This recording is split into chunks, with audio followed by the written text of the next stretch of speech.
Ayan, good morning everyone. I decided na mag-record ng pag-add ng new page sa website para sa mga hindi nakakaalam, okay? So, alam ko tinuro ko na to but let's go over it again. So, para makapag-add tayo ng new page dito sa Elementor or sa WordPress ay add page lang. By the way guys, nandito ako sa dashboard and then pages, tapos add page.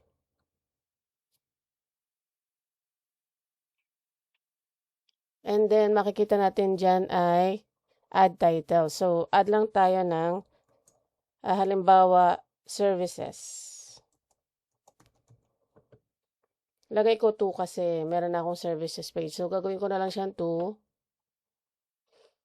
para sa demonstration. So, papublish lang natin yan para ma-save siya. And then, punta na tayo sa edit with Elementor.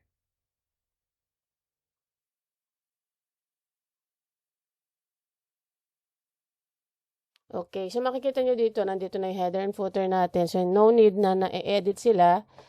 Click ko lang got it dito. And then, meron akong tuturo sa inyo dito na hindi ko pa naturo. Pwede kayong gumamit ng Royal Add-ons dito sa part na to para meron na kayong template, okay? So, para gawin natin yan ay click lang natin si Royal Add-ons. And then, pwede na tayong mamili ng pages na i-add natin dito. However, yung nasa ano natin, no? Yung katulad ng template natin is naka-pro.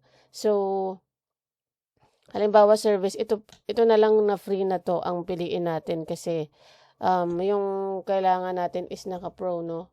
Dapat ito eh. Itong mga to eh. Kaso may bayad sila. Okay? So, hanap muna tayo ng mga bagay na free. Yung bagay doon sa existing natin na template. Okay? Wait lang guys ha. Hanap ako ng bagay.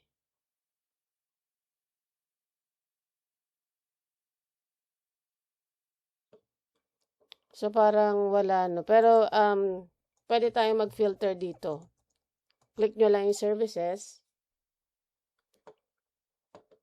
Lalabas na dyan yung mga service pages na pwede nating pagpilian. Okay? So parang may nakita ako na free na bagay. Teka lang.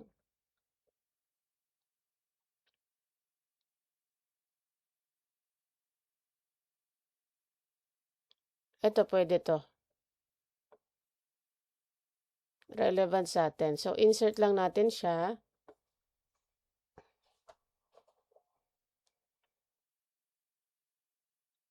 However, hindi siya naka-full width. So, para gawin natin siyang full width ay click lang natin tong page settings. And then, change natin yung page layout to Elementor full width. Try natin kung magpo-full width siya dito.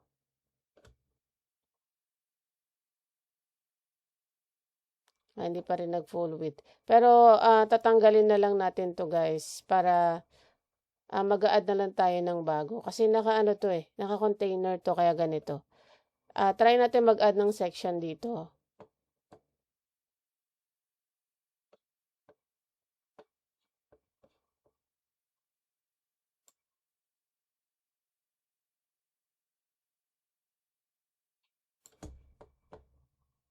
Try natin itong i-stretch. Kung meron ditong stretch na section, wala, no?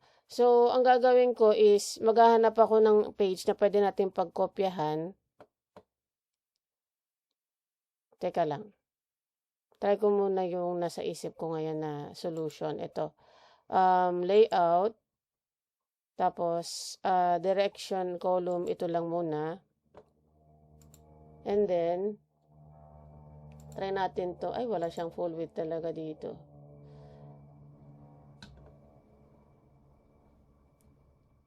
Saan na ba yung stretch? Ito, try natin tong stretch na to.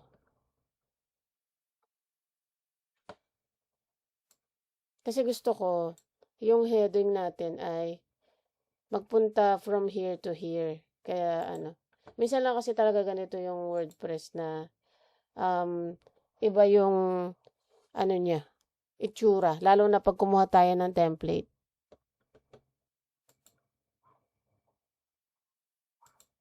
Try natin to full width. Hindi pa rin siya nagpo-full width. Space evenly stretched. Tingnan nga natin dito.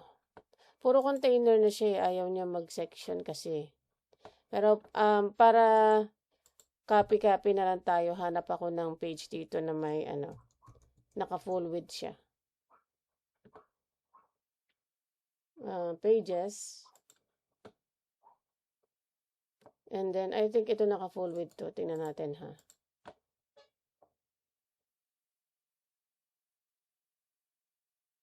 Ayan. So, ito naka-full width siya. Ang gagawin ko is, i-click ko yung 6 na dots and then copy. And then, balik tayo dun sa new page natin. And then, ipipaste natin siya dito sa plus na to. Paste lang. Ayun. So, makikita nyo, naka-stretch na siya. Tingnan natin yung section kasi siya, no? So, ang mga nalalagay kasi dito ni Elementor ay yung mga container. Kasi pag container is, hindi siya na-i-stretch. Kahit i-full width natin, no? Ayaw ma-stretch. Ayan, no? Hanggang doon lang. Kasi nakabox siya, eh. Nakabox siya dito sa container niya. Hanggang dito lang yung margin niya. Whereas pag section ang nilagay natin is, meron tayo ditong stretch na from here to here. Okay, so ida-drag lang natin yan. Ito yung section, makikita nyo. Malalaman nyo naman kung naka-highlight siya dito, ito na yung nakaselect. Basta i-click nyo lang dito para ma-select siya. And then ida-drag lang natin siya pataas para nandun siya sa unahan.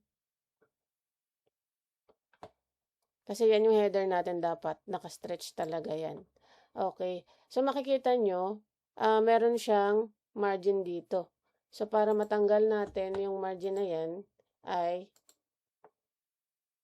aalisin natin. Ito, may padding lang pala siya dito. Try natin alisin yung padding. So, hindi siya naalis yung margin dyan. So, balik natin yung padding kasi ito yung spacing from here to here. Tapos, yung margin ay iba siya. So, dito yan sa margin top.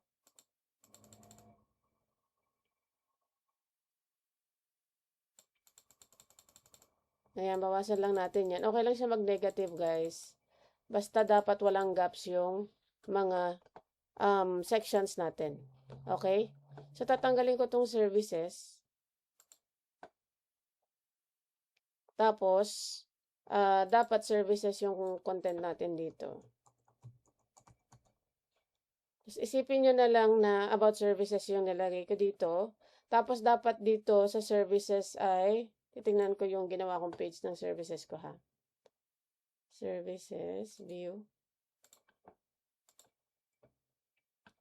Ayan, dapat may request ako. Yun yung dapat natin na button dito. Okay, so, pagka natin request.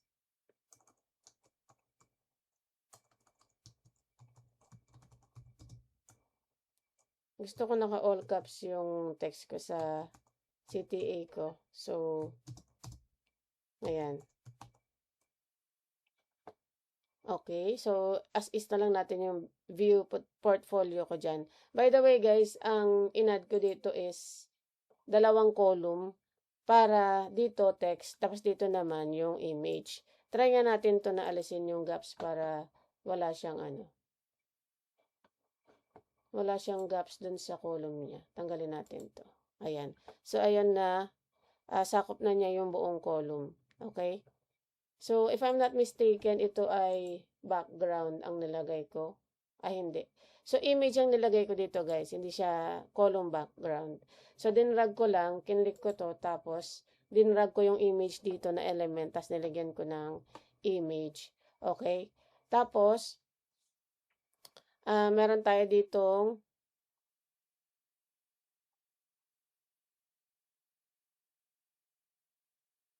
ba't nasa about ako? Wait lang guys. Dapat pala nandito ako sa I'm sorry. Nabago ko pala.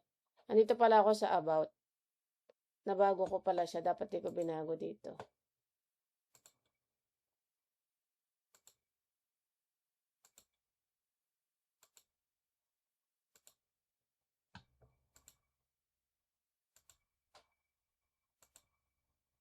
Okay. So, nasa about ako, nalito lang ako. Ilipat ko nga dito para hindi ko siya mabago. Kasi, ma-edit yung ano ko existing ko. Okay. So, sa services 2, nalito lang ako. Okay. Dapat, ang next natin i-add dyan ay yung mga assets natin para meron tayong divider dito. So, para ma-add natin yan ay pwede tayong mag-add ng section. Duplicate ko na lang to para same sila na stretched. Ayan. Tapos, di-delete natin yung mga columns dito. Okay, so makikita nyo meron plus dito. Meron pa rin siya natira na isang column. So, pwede tayo mag-add dito ng kahit ano. Try nga natin to delete. So, hindi pa rin siya na-delete, no? Okay. So, mag-add lang tayo dito ng grid para magkaroon tayo nung, halimbawa gusto mo ng 4 boxes dito. Halagay tayo ng 4 boxes. Ayan. So, ito yung grid, guys, para makapag-add tayo ng mga columns ay palitan natin to ng 4. Tapos, yung row, gawin natin 1 kasi 1 row lang naman yung kailangan natin. Okay. So, naging container na siya. Okay. Minsan hindi gumagana yung mag-add ka ng multiple elements sa kada grid. So, lalagyan pa natin siya ng, try natin mag-add muna tayo ng multiple na elements. Or ano na lang, icon box na lang. Kasi kailangan natin ng text together with our icon. So, lagyan natin dyan. Edit muna natin yung isa and then pwede natin i-paste sa other boxes yung isang icon box. So, ganito yung tsura niya. Ang ilalagay ko rito ay trophy na lang na icon. Tapos, 16 years.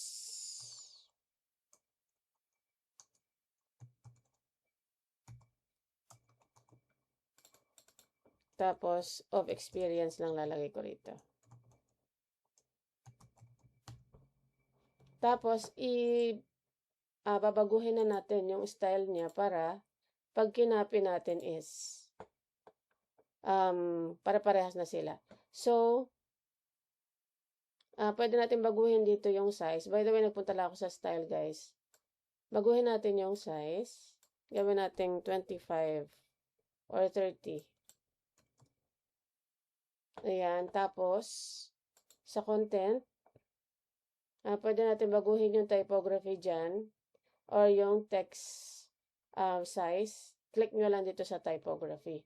Okay?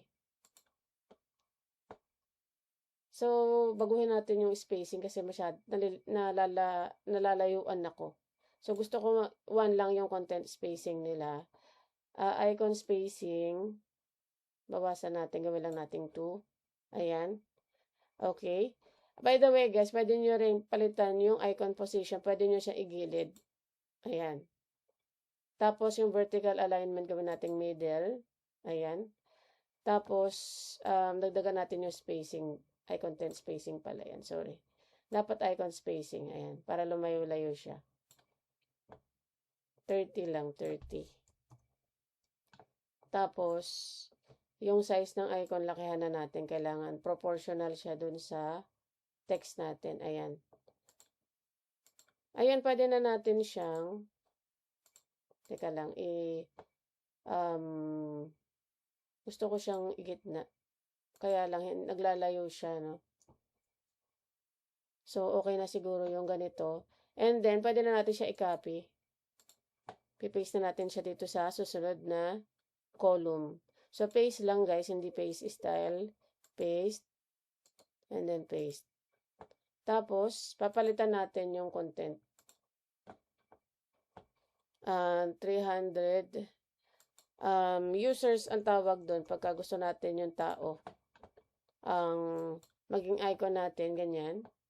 300 plus satisfied clients lalagay ko. Satisfied clients. So, dapat malaki yung first letter natin kasi dito off nagsimula eh. Pero gawin ko na lang din malaki.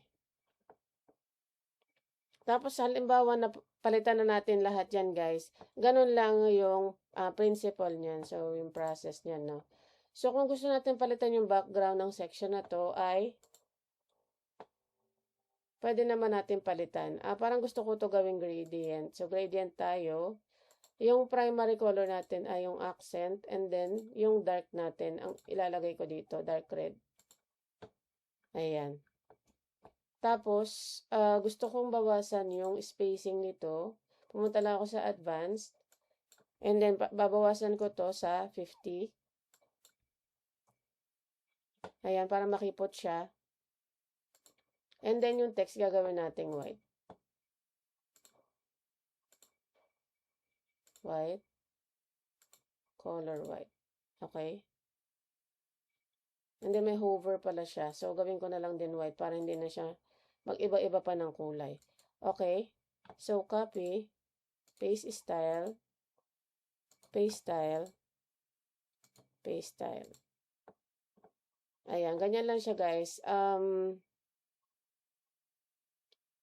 For now, hindi ko muna papalitan yan. Kahit na hindi masyadong kita yung ano. Pero sa inyo, kailangan kita yung icon nyo, ha? Pagka mag-add kayo ng icon color. Okay? And then, ang kailangan sa services ay, syempre, yung list ng services. So, meron na tayo dito. Hindi ko alam bakit may lumulutang dito na something. Parang, ano yata yan, animation or something. Pero, i-click natin yan. Kasi hindi pa siya ma-edit. Ano ba yun?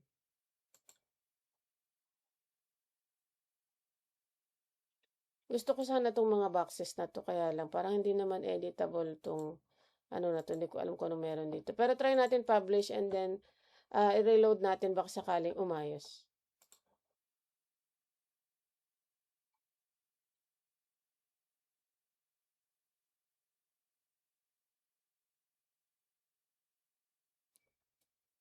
Okay, nawala pala yung ano natin dito, no? So, ibalik natin yung ating padding. Gawin natin 150. Ay, masyado ng ano, 1,000 naman na. Okay? Or 200. Di ko alam kung ano nangyari dito. Ayan. 200 na lang kasi hindi proportional kanina. Okay? So, dito ayaw pa rin niyang umayos. Gusto ko sana itong services. Pero try natin kumuha ng elements sa ano. Sa Royal Add-ons ulit. Tanggalin natin to. Dito, this time naman, kukuha tayo dito sa sections. And then, pwede kayo mag-filter dito ng services. Ayan, as you can see, meron ditong mga templates na pwede nating gamitin. So, pili lang tayo ng mga free. So, I think ito yung pinaka close dun sa gusto kong style. So, insert lang natin yan.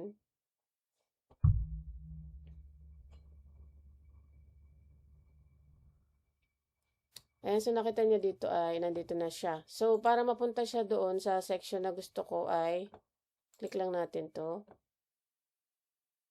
So, nandito siya. May inner section. Idadrag ko siya ngayon doon sa susunod na section. Doon sa after nung mga icons natin kanina. Okay, so nandito na siya. And then, pwede natin siyang i-edit according sa ating branding. Okay, so gusto kong color is primary. Tapos, try nga natin i-clear to. Okay. So, naging, ano siya, italic. Ayoko ng italic na. Ginawa ko na siyang, yung primary ko normal lang. Ayan, ganyan. Tapos, ito, nakaibang font din to, hindi to Inter. Gawin natin siyang, ayan, so nag-Inter na siya. Kung nakaset sa default nyo yung inyong branding fonts, ay mapupunta siya sa branding ninyo na font kung i-clear nyo yung nakaset sa kanya na formatting. So, dito, try din natin gawin yun. Back to default. Ito lang na pabilog na arrow yung pinipindot ko. So, hindi siya na punta dun sa default, Gusto ko sana one click lang. Pero, ayun, mano-mano na lang natin ayusin. So, ang heading natin ay, try natin kung okay yung Playfair. Pag okay yung Playfair display, ganyan gagawin natin. Try naman natin yung Inter.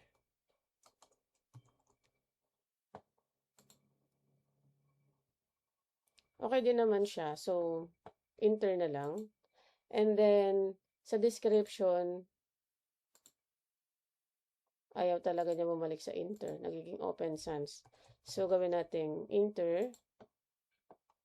And then, yung icon, papalitan natin to, hanapin natin yung icon dito. Icon, image. Parang wala yung icon, Color, distance, back.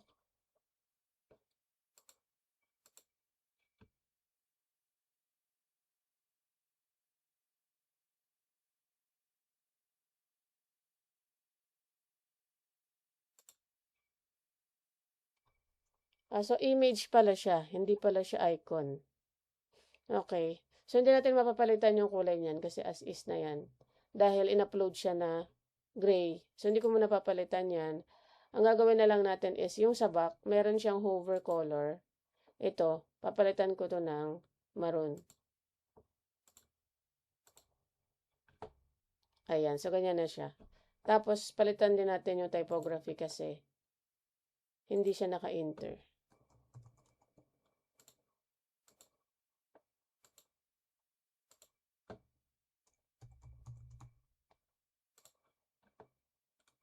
Ayan, and then pwede na natin i-copy to, tapos ipipaste na lang natin yung style dito sa ibang mga boxes dito.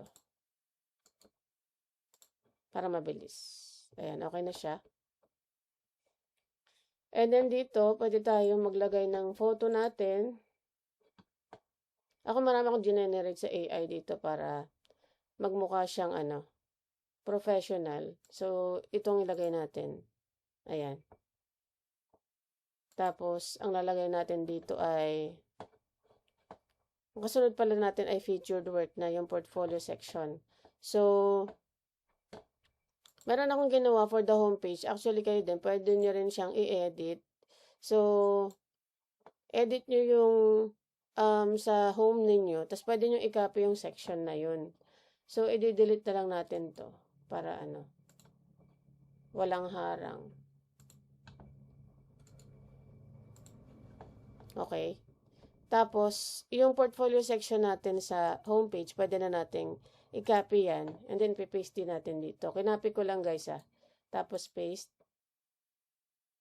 Ay, ayaw niyang ma-paste kasi naka-section ito. Naka-default siya sa section. So, try natin na, dito. Copy. Paste. Ayaw talaga.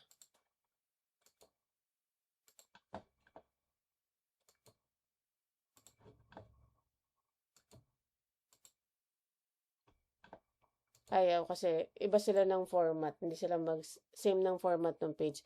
So, ang gagawin ko is, try ko nga kung na-save ko siya dito. Alam ko na-save ko yun portfolio section. Ito. Try natin. Insert ko lang. Ayan. So, ganyan siya. Kaso, hindi siya naka-stretch. So, parang useless din siya, no? Ang gawin na lang natin, ganun ulit, i-duplicate ulit natin yung nasa header para naka-stretch. Hayaan ko na lang dyan muna kasi ikakopy natin ito mamaya. Ito, kakopy ko. Tapos, or duplicate pala dapat. Duplicate. Right-click, tas duplicate. Tapos, i-drag natin siya ulit. Yung pangalawang section. Click ko lang to para mapunta tayo dun.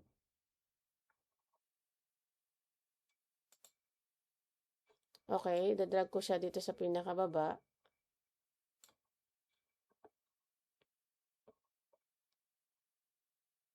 And then yan, nandito na siya. Tatanggalin lang natin yung laman nito. Kasi ang kailangan lang naman natin na nakastretch siya. Okay. And then, ikakopy natin to. Ito munang heading. Copy. Paste. Copy. And then, ipapaste natin siya dun sa dito tayo magra-right click dun sa pencil icon ng naunang element. Kasi ang concept niyan, each time na magpapaste ka ay sa baba siya nung naunang element. Dun siya mapapaste. Okay? So, try natin tong i-copy. Minsan kasi pag grid ayaw ma-paste. Pero try natin to. No, sabi ko na ayaw eh.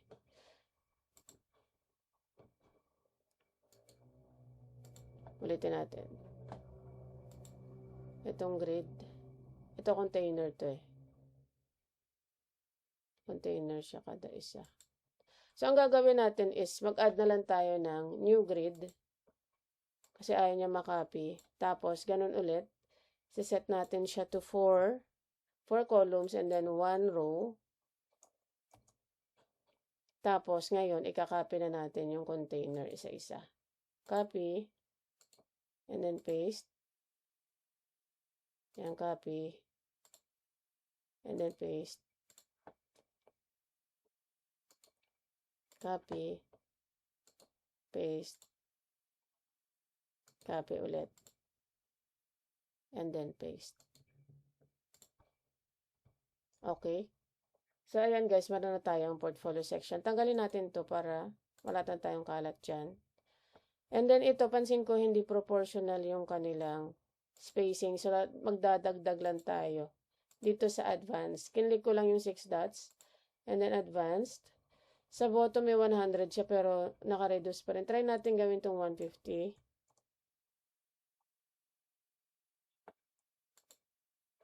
Parang kulang pa din. So, gawin natin 200. Tingnan natin. Ayan, I think okay na. And then featured work, okay na din tayo dyan. And then mag-add tayo ng, try natin mag-add ng button. Itong view full portfolio, bare dito lang makikita yung button guys. Tapos idadrag ko dito, kailangan mahaba yung maging pink niya na line kasi kailangan nakagitna siya dito. Kaso ayaw niya, teka lang ha. Dapat dito siya mapunta sa ano na to eh. Sa column na to. Okay? Minsan nga lang ayaw makisama. So, ang gagawin natin dyan is ganito. Ganyan muna. Tapos, idadrag natin siya sa baba ng grid. Ayan. Ay, napunta pala siya sa loob ng grid. Wait. Ano na nangyari? Button.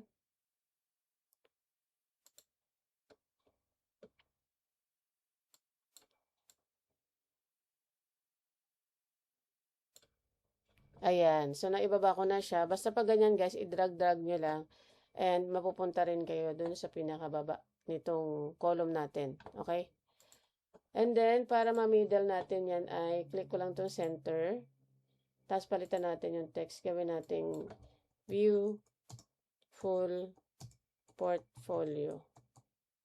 Tapos, ngayon, ililink natin siya dun sa portfolio page natin. Pwede nyo i-type dyan yung portfolio, and then pagka meron na kayong portfolio page ay lilitaw siya dito. Ayan automatic na siyang malalink dun sa portfolio page ninyo. Okay, so meron pa tayo dito kailangang i-add. Yung grid natin ay masyadong dikit dun sa button, so dapat lagyan natin ng spacing. By the way, kinlik ko yung grid dito sa structure, tapos palitan natin yung padding bottom 230. Ayan, so meron na silang spacing dito. So, okay na tayo sa featured work na section. Ang i-add naman natin next ay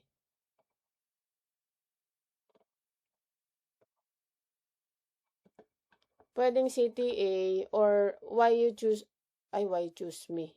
O why choose me na lang ang ilagay natin. So, hanap ulit tayo dito ng benefit. Try natin kung may benefits dito.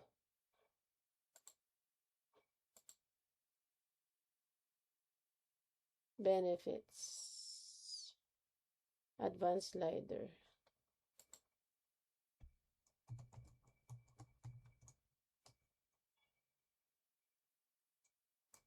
Walang lumalabas.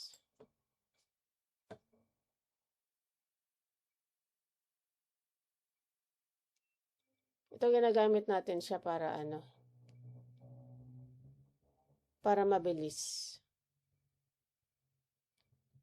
Ito, benefits. Meron siya dito. Ano bang pinangalan niya dito? Wala kasi nakalagay na pangalan, so hindi ko siya ma-search.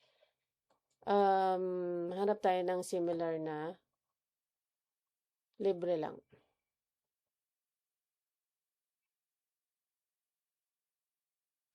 Try nga natin to. Parang bet ko to.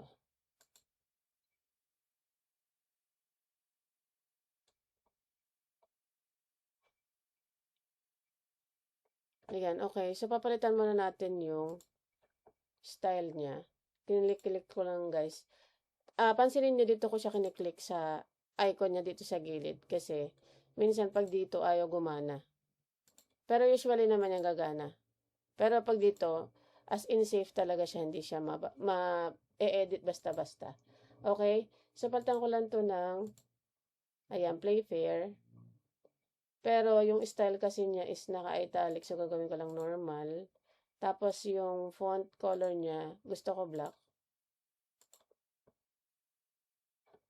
Actually, pwede nyo rin i-copy yung style ng mga nauna nyo para same-same sila. So, copy natin tong heading na nauna. Tapos, paste style. Ayan, okay na siya. Tapos, ito, lalagyan na natin yung benefits. Tanggalin natin yung mga prices.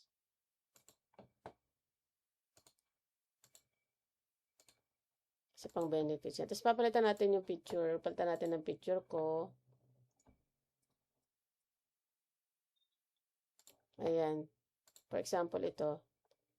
Tapos, lagyan natin dito yung benefits. Pero, bago yan, palitan ko muna ng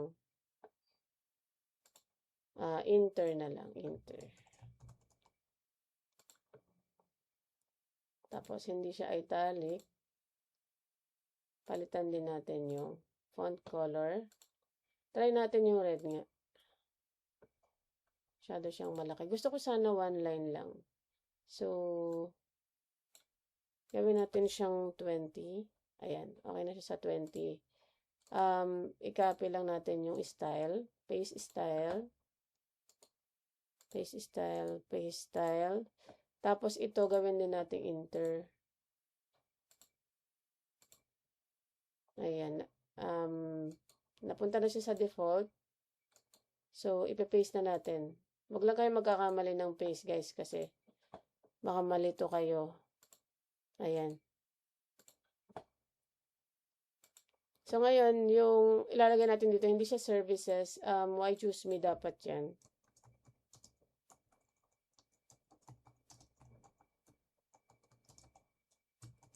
And then, maglalagay na tayo dito ng kung ano yung benefits ng pag-hire sa atin. Kayo na bahala kung ano lalagay nyo dito, ha. Tapos, pwede kayong maglagay ng mga logos dito kung sino yung mga naka-work nyo before. Halimbawa lang, mag-new section tayo dito.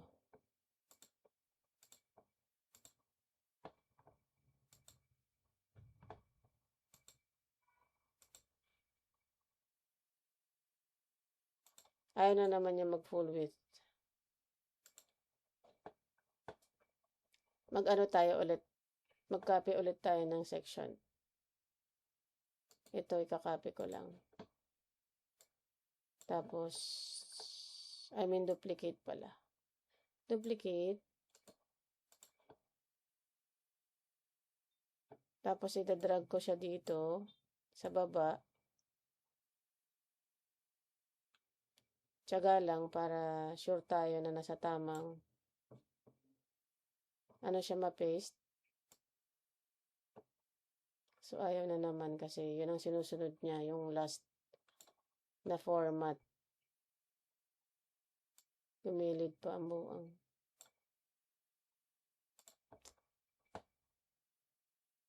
Ulit tayo ulit. Duplicate. Tapos, balik tayo sa structure. Click lang natin to. Nakaselect na ba siya? Okay. So, ibaba natin dito. Try natin kung maging okay na.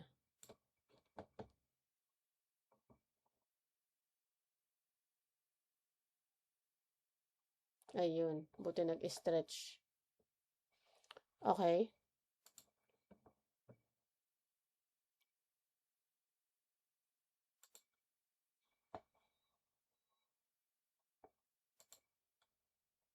So, ito na, ano siya.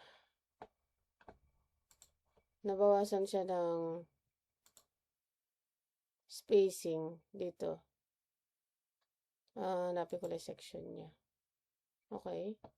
Try natin lagyan ng padding sa baba na 50. Naging 500. Gawin natin 100 na lang. So, okay na yan. Dito, didelete ulit natin yung content. Pero pag kayo guys, section naman yung lumalabas sa inyo, wag nyo nang gawin yung ginagawa ko na duplicate. Ako kasi gusto ko naka full width siya.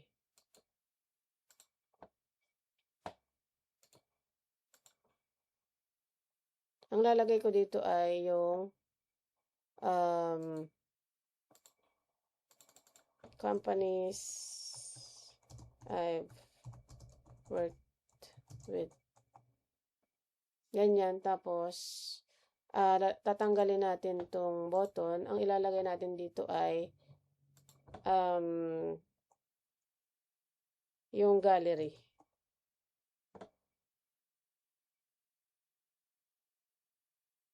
Image grid. Ito, image grid.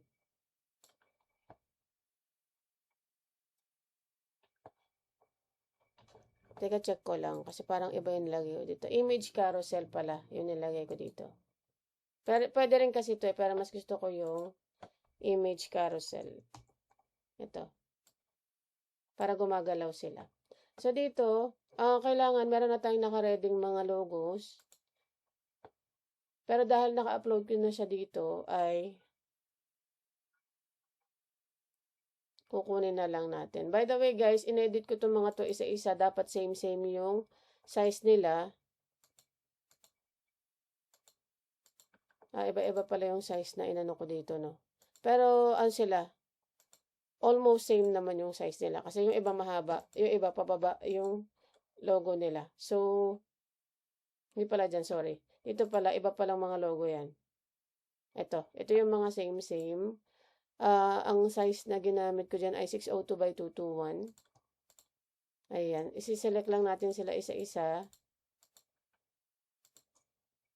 Ayan, naka-check na silang lahat. Ako, kiniklik ko lang sila isa-isa para mapunta sila dun sa gallery.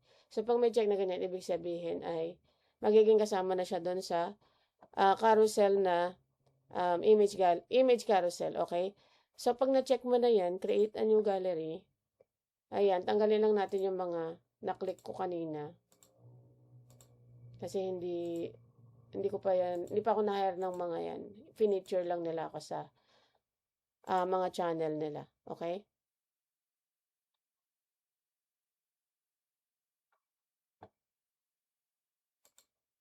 Ayan, sa may mga background kasi yung mga logo na nilagay ko. So, hindi siya maganda tingnan pag may background color tayo dito. Tanggalin natin, gawin natin white. Ito. Para hindi makita yung background color. Pero kung kayo, kaya nyo magtanggal ng background, mas okay. Tapos, hindi siya thumbnail dapat. Dapat full siya. Ayan. Tapos, pwede nyong palitan yung navigation dito. Ito yung navigation niya, guys. Tsaka may arrow pa siya dito. Gusto ko dots lang. Tapos, slides to show. Pwede nyo damihan yan para mas lumiit sila. So, halimbawa 5. Ayan, ganyan lilitaw yung 5.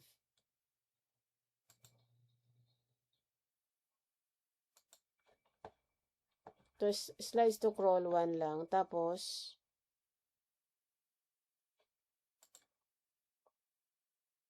tinitingnan ko lang yung kung paano ko siya na-stretch.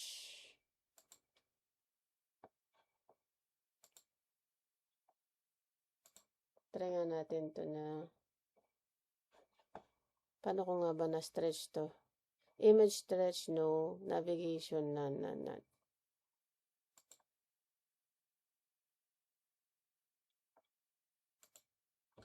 Wala naman ako nilagay na code. Layout. Wala din. Transform.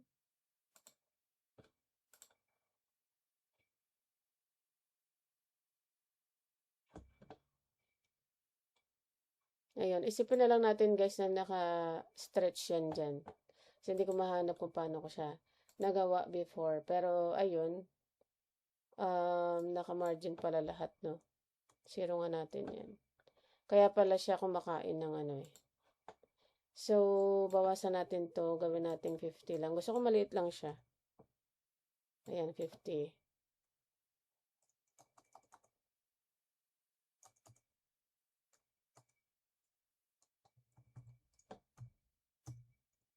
Okay, so ayan. Meron na tayong full na service page. Pag pinablish natin yan, ganito yung magiging itsura niya. Okay?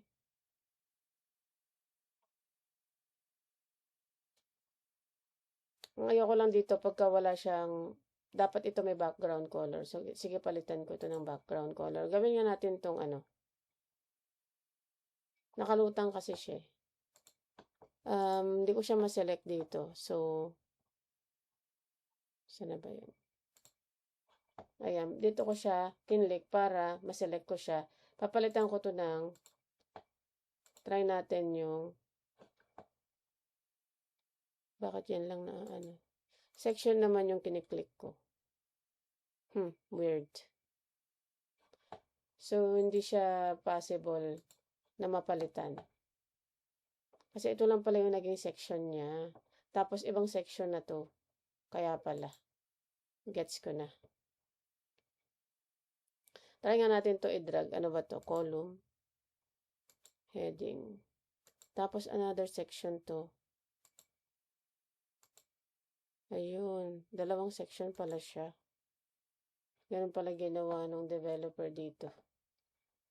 Ayun. Pero kayo guys, para maiwasan nyo yung ganito na nakalutang is, lagyan nyo ng background color.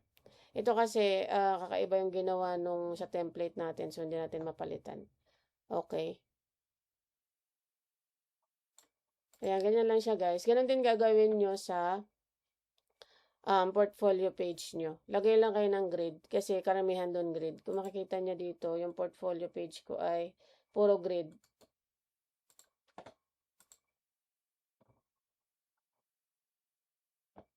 Ayan, nalagyan ko ng pangalan. Tapos, kung kailan na-complete, kung taga saan si client, tapos konting description. Tapos link kung saan nila ma-view yung final result na ginawa ko. Okay? So, ganyan lang, duplicate ko lang yan bawat isa. Tapos may filter ako dito. Ayan. Pag web development lang yung gusto nila makita, puro website lang makikita nila dyan. Ang ginamit ko dito is, click natin ha.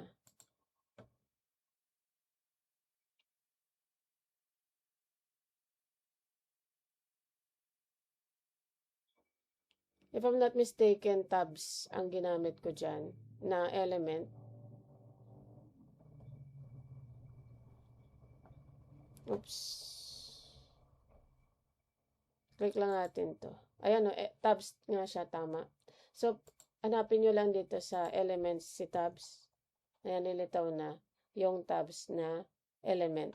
Tapos, i-drag nyo lang siya dito. Tapos, lagyan nyo lang ng mga category dyan. Para ma-filter din yung mga ano nyo. Pero pwede naman na wala ng tabs kasi hindi pa naman ganun karami yung items na ilalagay nyo. Ako kasi medyo marami. Tapos, gusto ko categorize siya, kaya ako ginawa ito. Ayan, so ganun lang guys. Let me know if you have questions. Pero sana ay naliwanagan yung mga hindi pa aware kung paano mag-add ng service page. Ayan, let me know na lang sa GC natin kung may questions. Okay? Sige, yun lang. Bye-bye.